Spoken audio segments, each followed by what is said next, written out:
What would you do if you saw Robert Downey Jr. walk into a famous London hotel on a gloomy night and be treated as though he were nothing more than an unwelcome outsider? Imagine the crisp November air, the damp sidewalks glistening under streetlights, and the quiet rush of black cabs flitting through puddles. Wrapped in a dark coat and wearing a simple hat, Robert stepped out onto the curb in front of the Harrington Royale, a stately building with ornate pillars and a subtle glow emanating from its massive windows. He paused for a moment, letting out a low sigh, aware that he was both exhausted from recent filming commitments and wary of the attention that usually followed him everywhere. Yet tonight, in the heart of this great metropolis, he hoped to be just another weary traveler seeking a quiet room and a few hours of peace. He pushed through the elegant revolving doors, greeted by the muted warmth of the hotel lobby. A gleaming chandelier cast golden light on polished marble floors, while a series of plush chairs invited guests to lounge in comfort. On the far side of the space, behind a tall reception desk, stood a woman with perfectly coiffed hair and a fitted gray blazer. Her name badge read Vanessa, but the sharpness in her eyes suggested something far less welcoming than her pristine uniform might imply. Robert approached with a friendly smile, though he kept his head slightly bowed in hopes that no one would immediately recognize him. He had made the booking under a discreet alias, sometimes that helped him move unnoticed, but as he stood there, he began to sense this might not be the smooth process he'd hoped for. "Good evening," he said politely, pulling out his phone to show his reservation details. "I believe you should have a room reserved under D.J. Roberts." Vanessa lifted her gaze without returning his smile. Her stare flicked over his casual attire, his slightly worn shoes, and perhaps even the faint American accent that he had not bothered to hide. She hesitated, then began typing with an air of cool detachment. He could almost see the skepticism forming behind her polite mask. It wasn't the first time he'd encountered someone who assumed he didn't belong. Yet this particular brand of disapproval felt oddly hostile, as if she found him not only unimportant but somehow disruptive to the refined image of the Harrington Royale. "I'm not finding any such reservation," Vanessa said at length, her English accent clipped. She managed to sound both dismissive and vaguely superior, barely looking at his phone. "Perhaps you made a booking at a sister property? We do have sister hotels in the area." Robert kept his composure, flashing that trademark half-smile the world had come to adore on countless red carpets. "No, I'm sure it's this location," he replied softly, doing his best to maintain courtesy. "I have an email confirmation right here."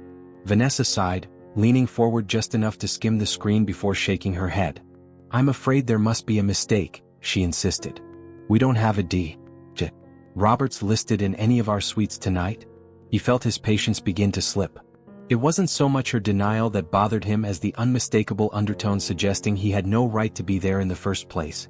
The lobby around them was relatively quiet, only a few scattered guests sank into armchairs or strolled by with luggage, but Robert couldn't ignore the subtle stares, especially from one or two onlookers who seemed to notice the tension at the front desk. He politely asked her to check once more, explaining that he had made the booking weeks in advance due to an upcoming event in the city. Vanessa arched an eyebrow. "That's quite unlikely," she remarked with a thin smile. "We tend to accommodate only the highest caliber of clientele here, especially during the season." "Are you absolutely certain you selected the Harrington Royale?"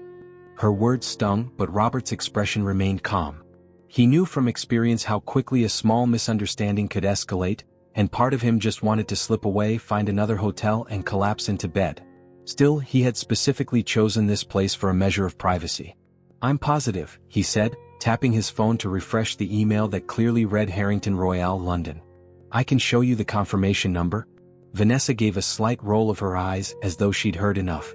"Do you mind stepping aside for a moment?" she asked, voice dripping with forced politeness.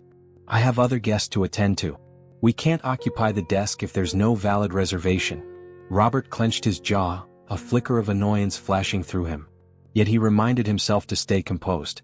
He thought about the times he'd been at his lowest before fame and fortune, and how he had vowed never to let arrogance define him. It was ironic to be on the receiving end now, especially when he was trying so hard to keep a low profile. He wondered if showing his ID or letting his real name slip would change her attitude. But a certain stubborn pride held him back. Why should he have to prove he was worthy of a simple hotel room just because someone believed he looked like he didn't belong? He stepped a little closer to the desk, lowering his voice. "Listen, there must be some system issue. Could you please check again, maybe under a slightly different spelling?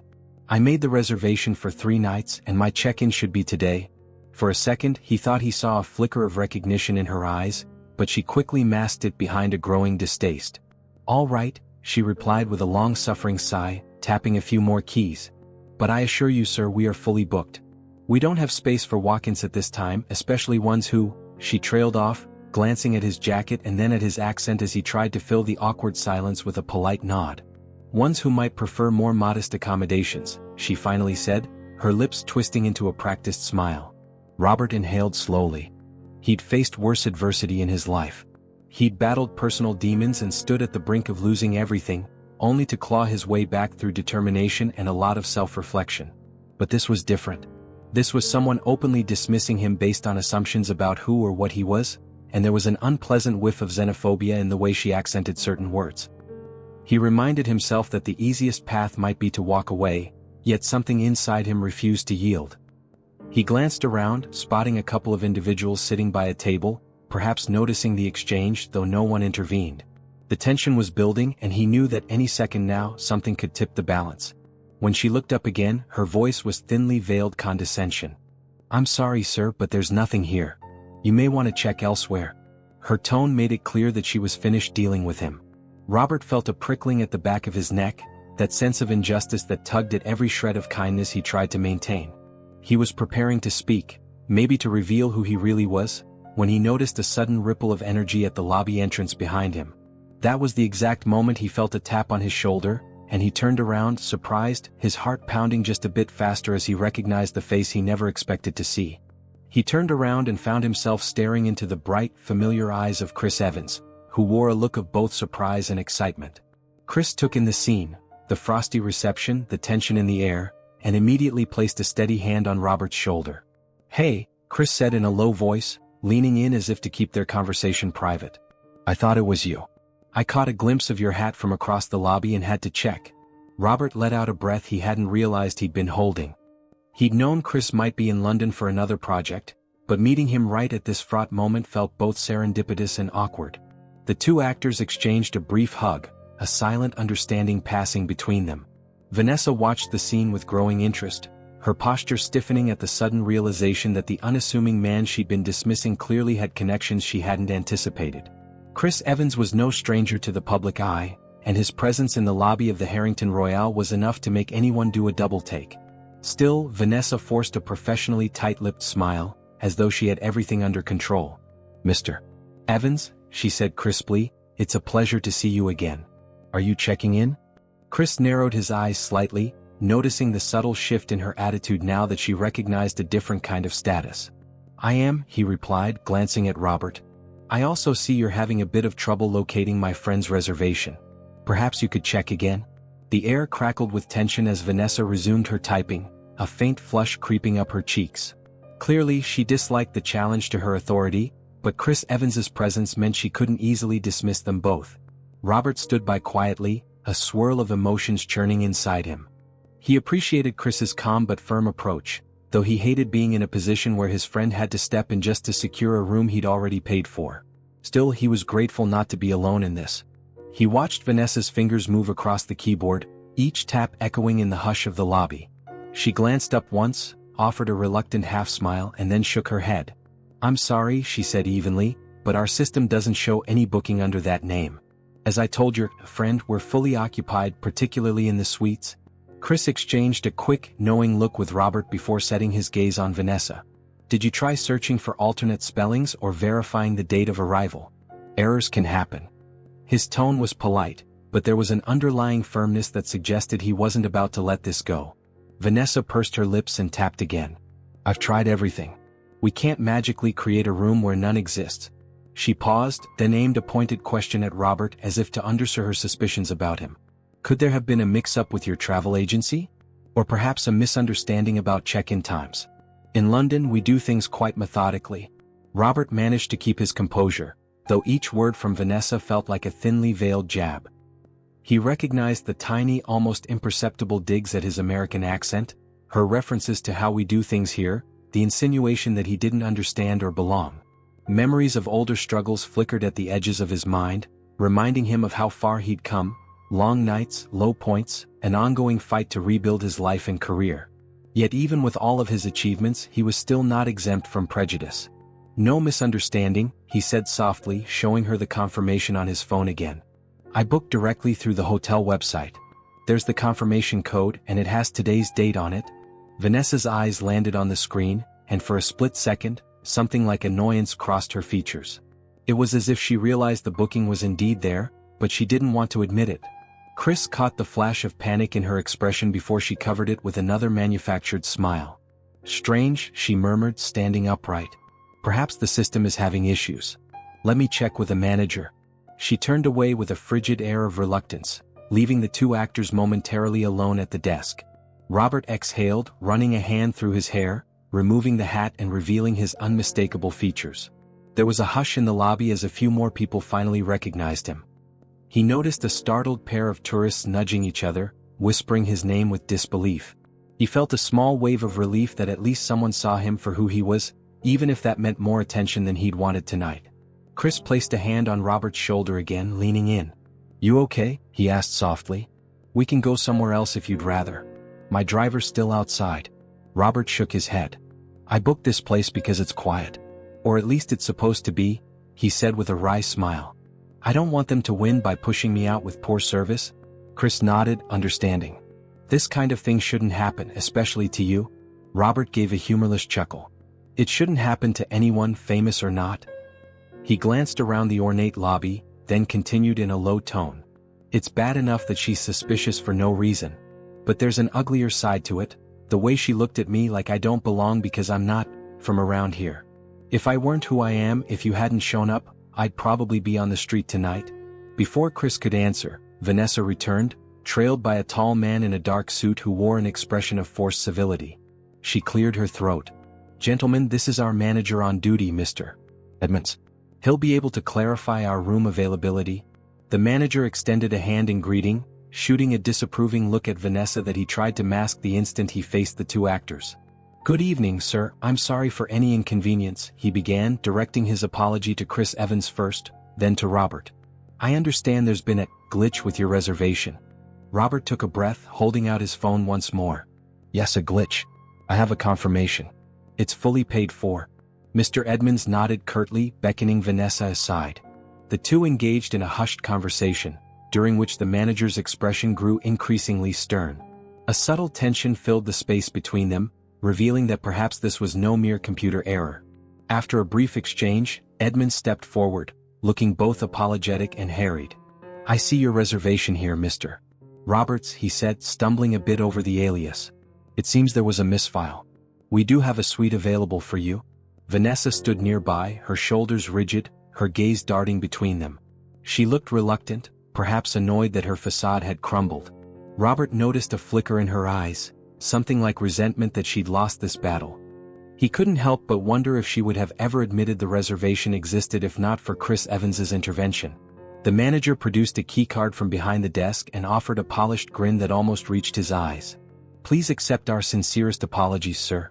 We hope you enjoy your stay at the Harrington Royale." Vanessa kept silent, her arms folding in a gesture of suppressed frustration. Robert took the keycard, trying to muster a polite nod despite the mix of relief and lingering indignation swirling in his mind. He glanced at Chris, who offered a small, reassuring smile. Yet Robert knew this wasn't over.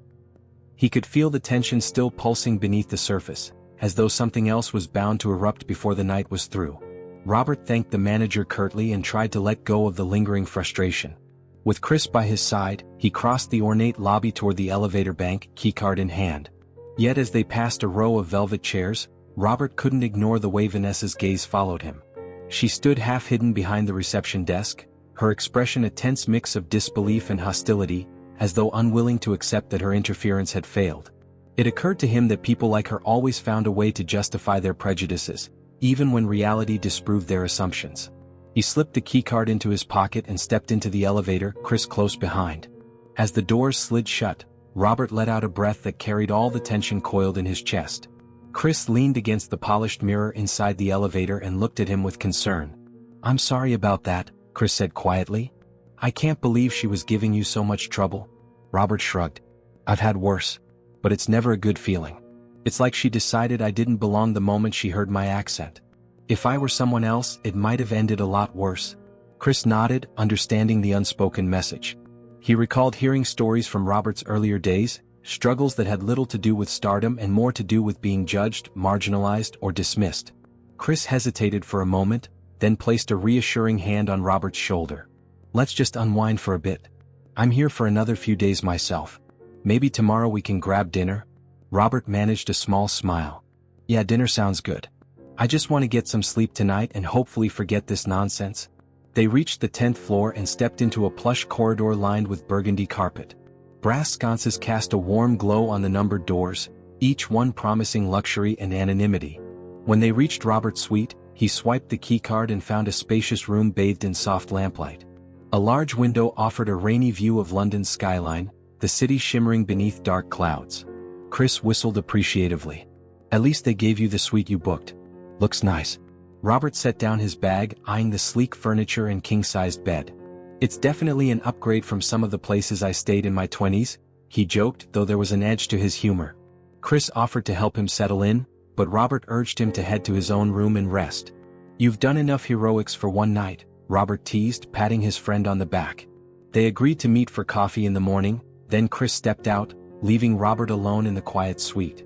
He stood there for a moment, contemplating how a single person's prejudice could nearly spoil an entire trip. Flicking on the bedside lamp, he pulled out his phone. Messages from his agent, from friends asking about his arrival, scrolled across the screen. He typed back a few quick replies, then tossed the device aside. The tension in his body refused to dissolve, so he decided a hot shower might help rinse away the unpleasant residue of the night. Moments later, steam filled the marble bathroom, water cascading over him as he tried to find solace in the warmth. But the memory of Vanessa's dismissive stare was stubborn. He recalled her cold remarks, her relentless insistence that he didn't belong. All because of a name she didn't recognize and an accent she didn't like. He began to wonder whether others in the hotel shared her attitude, or if she was simply an outlier. By the time he stepped out, the mirror had fogged over and his mind felt no clearer. He pulled on a comfortable sweatshirt, glanced at the plush bed, and decided he needed a moment of fresh air before fully unpacking.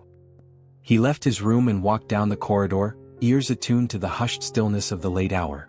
The elevator ride back to the lobby was oddly tense, as though he expected an ambush at every stop. When he reached the ground floor, he stepped out into the grand space and found it quieter than before, with only a few staffers visible. The manager, Mr. Edmonds, was speaking in low tones to one of the bellhops near the entrance. Robert wondered if Vanessa had gone home for the night, but then he spotted her beyond the reception desk, partially obscured by a tall arrangement of lilies. He considered walking straight past her and heading outside for some air. But something in her posture made him pause. She was hunched slightly, speaking in a whispered tone on a phone call. Though he couldn't hear the exact words, he caught fragments of her clipped, agitated voice. I don't care who he is. Americans, taking advantage, the word struck him like a blow to the chest. He felt anger swell up, hot and insistent. He had dealt with fame, with gossip, with cynics, but hearing that brand of prejudice confirmed what he'd suspected all along. He turned to leave. There was no point in confronting her if she didn't even realize he was near, but the movement caught her eye. Her head snapped up and she quickly ended the call. Their gazes locked across the lobby, the space echoing with an unspoken tension. She didn't look away and Robert found himself stepping closer, compelled by something he couldn't quite name. As he approached, she straightened, attempting to slip back into that frosty, polite demeanor. He braced himself for another rude remark, but she said nothing, just leveled a stare that hinted at wounded pride and a simmering resentment. Robert held her gaze, determined not to be the first to look aside. It was a small act of defiance, but one he felt was necessary. Finally she spoke, her voice low. Is there something else you need, sir? The word "sir" came out with a jagged edge, as though it pained her to address him that way. Robert paused, weighing his response. A dozen sharp replies danced on his tongue, each one an outlet for the frustration coursing through him. But instead of lashing out, he let silence linger until the corners of her composure began to crack. Only then did he speak. You might want to check your phone calls for prying ears. His voice was calm, but his eyes burned. This is a fine hotel.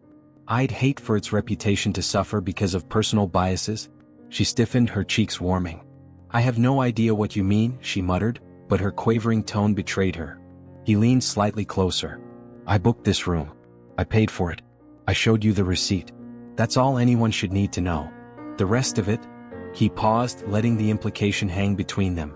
She opened her mouth, possibly to defend herself, but at that moment the manager strode over, drawn by their tense exchange. Edmonds tried to intervene with a pacifying smile. "Sir, is everything all right?" Robert glanced at him, then looked back at Vanessa, who averted her eyes. For the second time that evening, Robert felt the urge to leave, to simply walk away and spare himself further aggravation. Yet some part of him refused to retreat. He still remembered how helpless he'd felt before Chris arrived. Maybe standing his ground was more about sending a message than seeking revenge. Meeting Vanessa's gaze one last time, he shook his head lightly and turned on his heel, stepping past the manager. He pushed through the lobby doors into the damp London night, letting the rush of cool air flood his lungs. His heart pounded, his mind raced, but a single question hovered: how far would this tension go before it finally broke? Robert and Chris exchanged a glance, then made their way across the lobby toward a small corridor that led to the administrative offices. The carpet underfoot muted their steps, and the air felt heavier with each stride. At the end of the hall, a wooden door with a frosted glass panel bore a discreet sign reading "Manager's Office." Robert paused before knocking, unsure what revelation might be waiting on the other side. He could feel a swirl of emotions: irritation, curiosity, and a pang of empathy for anyone else who might have faced the same cold reception he'd received. When they stepped in, Mr.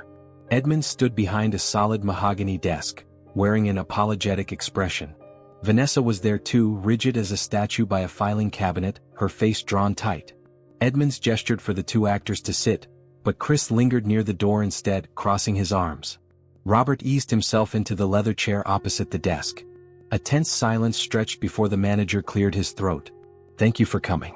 I'm aware the past day hasn't gone as smoothly as it should have. We owe you both a proper explanation." Robert noticed Vanessa's eyes flick toward him, then quickly shift away. She kept her gaze lowered, but he sensed the turbulent pride beneath her cool exterior. Edmonds continued, carefully choosing his words. "It appears your reservation was intentionally misplaced. We take such actions very seriously at the Harrington Royale. After a thorough review, we discovered that certain details in the system were altered, leading to the appearance of overbooking." Chris let out a low whistle. "Intentionally misplaced, you say? That sounds almost criminal, doesn't it?"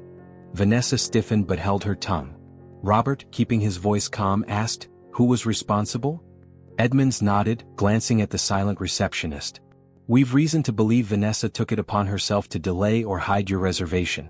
The reasons are unclear, but we suspect personal bias may be involved." A charged hush fell over the room. Robert looked from Edmonds to Vanessa, recalling her dismissive demeanor, the phone call laced with disparaging comments, the way she tried to push him aside. Vanessa took a step forward, hands clasped tightly. "I have dedicated years to this hotel," she began, her voice trembling with anger or perhaps fear. "I was only trying to maintain our standard. We have many guests of high profile, and the Harrington Royale must protect its reputation. She cast a hard look at Robert, came in without making himself clear, and I had no indication of who he was. As for the rest, I was misguided perhaps, but not malicious." Chris's brow creased. "And what about the phone call we overheard? The one where you were complaining about Americans taking advantage?" Her cheeks reddened, though she raised her chin defiantly. "I may have vented to a friend. It was unprofessional. But it had nothing to do with his star status. I simply felt suspicious and..." She stopped abruptly, as though realizing each word only dug her deeper. Edmonds removed a folded paper from a file. "The hotel has a code of conduct, and your actions violated several aspects of it. Mr. Downey is our guest, and we have undeniable proof you interfered with the booking. We can't overlook that." Robert took a measured breath. A part of him felt a twinge of satisfaction at seeing her confronted. Yet another part felt uneasy. He recalled the bitterness in her voice, the resentment that seeped through every remark. How many times had prejudice driven people to do irrational things, to push others away out of fear or a warped sense of superiority? "Look," he said softly, surprising even himself. "I'm not here to ruin anyone's life. But I won't accept being treated like I don't belong just because I wasn't recognized or because I'm from another country." Edmonds cleared his throat. "We've decided on a formal reprimand, effective immediately." Vanessa's face fell, though she tried to maintain composure. "There will be a thorough review of your conduct, and pending final evaluation, your employment status will be determined by upper management." Chris exhaled, glancing at Robert as if to say he hadn't expected the situation to escalate quite so far. Vanessa's pride crumbled enough for her to speak plainly. "Is there really no other way?" she asked. "I made a mistake. I admit it. But I've poured years of my life into this place." Robert watched her wrestle with shame, and he remembered how it felt to be on the verge of losing everything. He leaned forward. "Vanessa, you need to understand something. It's not just about me. It's about how you might treat the next person who doesn't fit your idea of what a guest should be. Maybe you don't realize the damage those first impressions can cause." She looked at him, tears hovering in her eyes, though she fought to keep them back. I never saw it that way." Robert managed a small, almost sad smile. "I'm not asking you to like me. I'm just asking you to treat people with decency, famous or not." The manager ushered Vanessa out, promising to handle the rest privately. Chris shook his head once the door closed, then turned to Robert. "You all right?" Robert stood, letting the tension drain from his shoulders. "I think so. I'm not sure I wanted her to lose her job, but I guess there had to be consequences." Edmonds offered a carefully diplomatic nod. "We greatly appreciate your patience, Mr. Downey. Mr. Evans, please accept a complimentary stay and any service you require. The Harrington Royale is committed to making this right." He handed them both fresh keycards and escorted them back to the lobby, where a few onlookers lingered. Robert noticed that the staff seemed more alert, more courteous, as though the news had already spread. Standing near the reception desk, Chris nudged Robert. "I have to run for a meeting soon, but let me know if you need anything, okay?" Robert patted him on the back. "I appreciate everything, man. Really?" They exchanged a grin that communicated a lot of unsaid gratitude, then Chris headed off. Robert strolled toward the main doors. A handful of guests recognized him, offering friendly waves or excited whispers, but he simply nodded in return. His mind lingered on Vanessa's expression, the defensive pride eroding into realization. He hoped that, in time, she would learn from what had happened, not just nurse resentment. He stepped outside into the busy London streets, inhaling the crisp air. Behind him, the Harrington Royale loomed with its ornate elegance, a place that now served as a reminder that appearances can be deceiving and biases can blind us to a person's true worth. He imagined how easily this story could have ended differently if Chris hadn't arrived, if a manager with no moral compass had sided with Vanessa, or if the power of his own name hadn't eventually forced the truth into the open. As cabs wove through the wet streets and pedestrians hurried by, Robert vowed to remember everyone who might face similar hurdles without any safety net. Prejudice, after all, thrives in the shadows of ignorance. Sometimes it takes just one small spotlight, an unexpected ally, a determined stand, or even a simple conversation, to shatter it. If you found meaning in this story, remember that respect and kindness can change someone's entire experience. Don't let quick judgments shape how you see others. Subscribe for more tales that challenge our assumptions, celebrate empathy, and inspire us to be just a bit kinder every day. Because ultimately, treating people the right way isn't just good manners, it's what makes us human.